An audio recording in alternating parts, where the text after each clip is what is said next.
Can a child's eerie imaginary friend become real? What a strange phenomenon. Hello, ladies and gents, and welcome to Eerily Strange.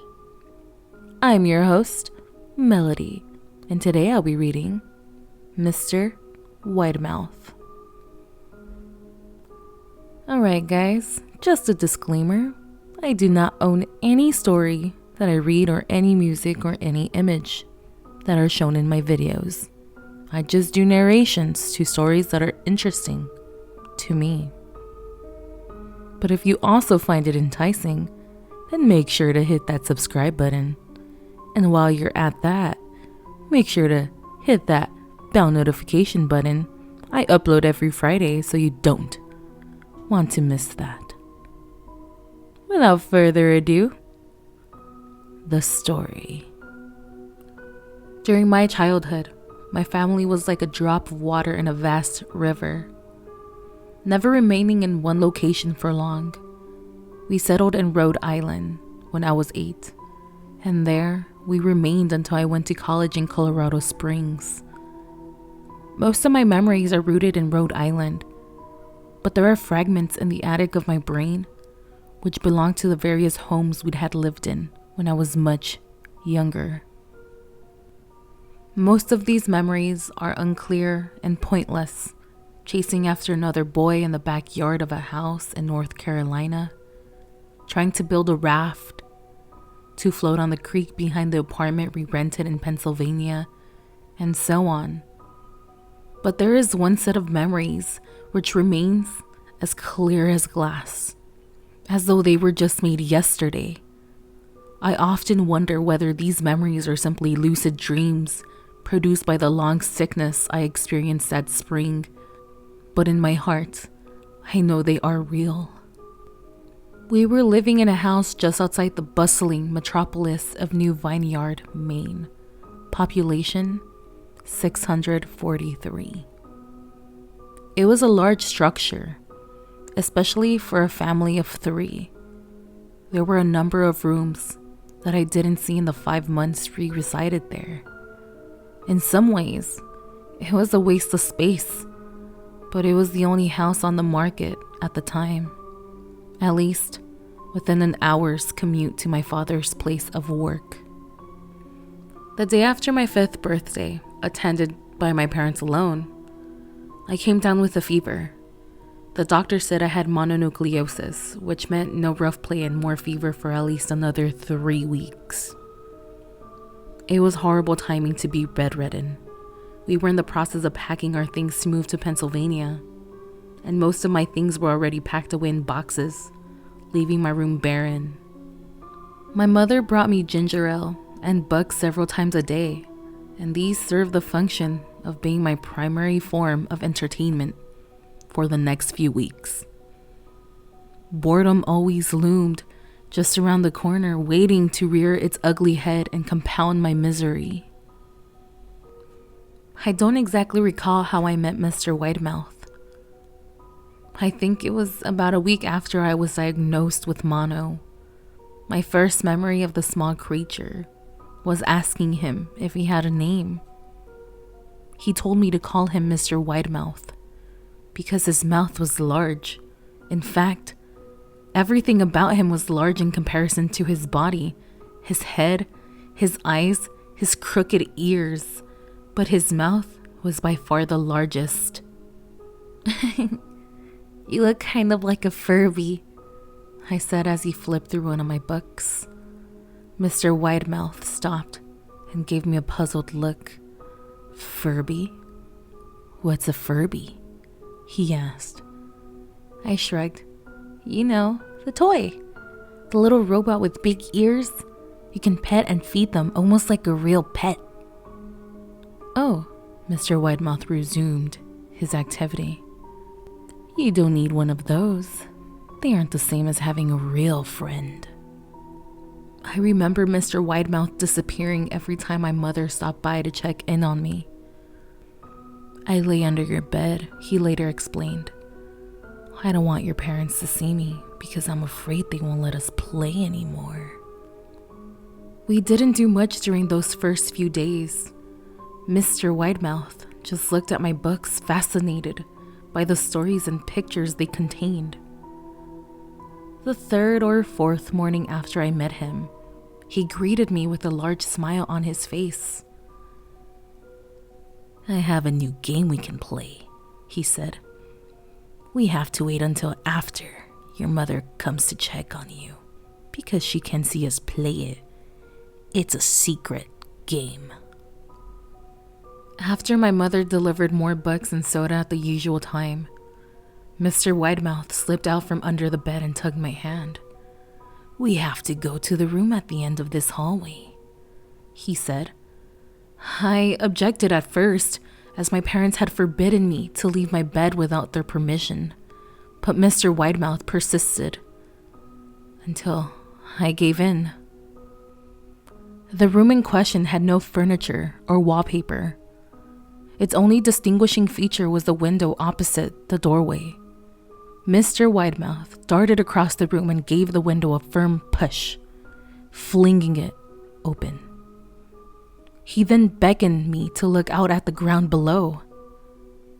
We were on the second story of the house, but it was on a hill, and from this angle the drop was farther than 2 stories due to the incline.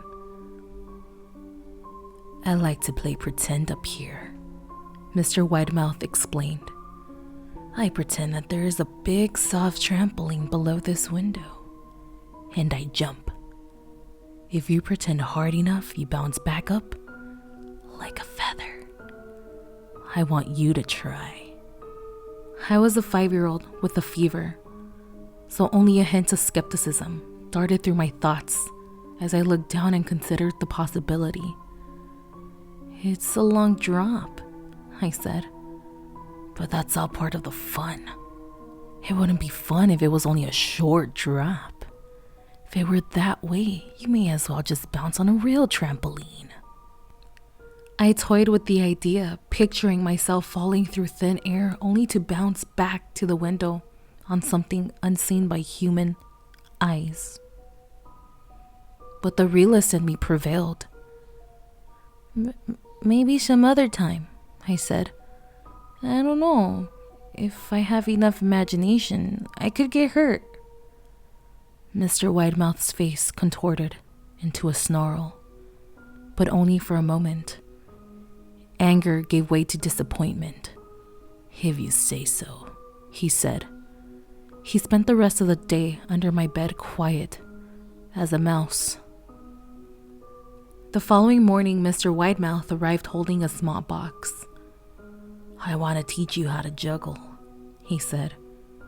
"Here are some things you can use to practice before I start giving you lessons." I looked in the box. It was full of knives.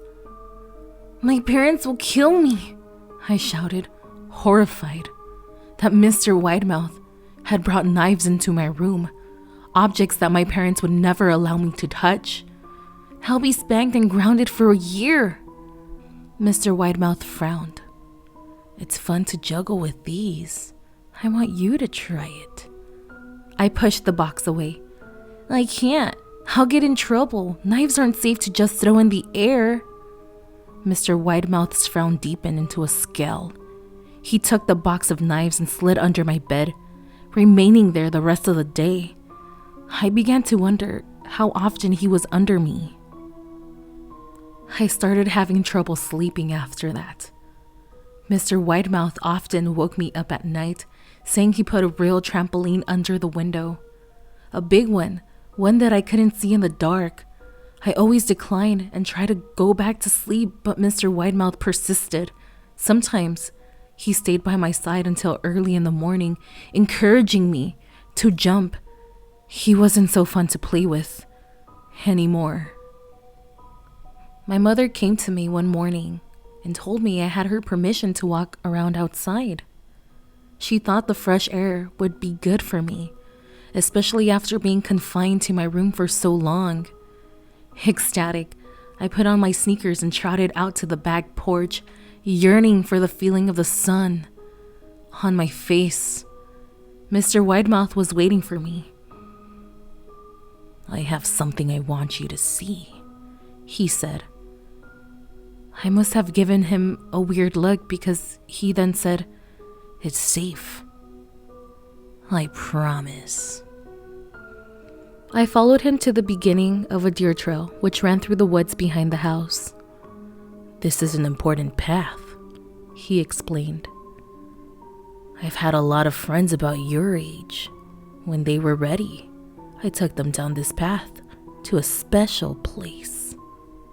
You aren't ready yet, but one day, I hope to take you there." I returned to the house, wondering what kind of place lay beyond that trail. 2 weeks after I met Mr. Widemouth, the last load of our things had been packed into a moving truck. I would be in the cab of that truck sitting next to my father for the long drive to Pennsylvania.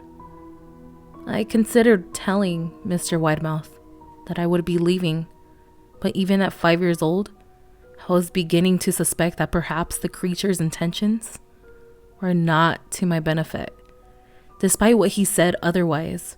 For this reason, I decided to keep my departure a secret. My father and I were in the truck at 4 a.m. He was hoping to make it to Pennsylvania by lunchtime tomorrow, with the help of an endless supply of coffee and a 6-pack of energy drinks. He seemed more like a man who was about to run a marathon rather than one who was about to spend 2 days sitting still. "Early enough for you?" he asked. I nodded and placed my head against the window, hoping for some sleep before the sun came up. I felt my father's hand on my shoulder. "This is the last move, son. I promise. I know it's hard for you, as sick as you've been.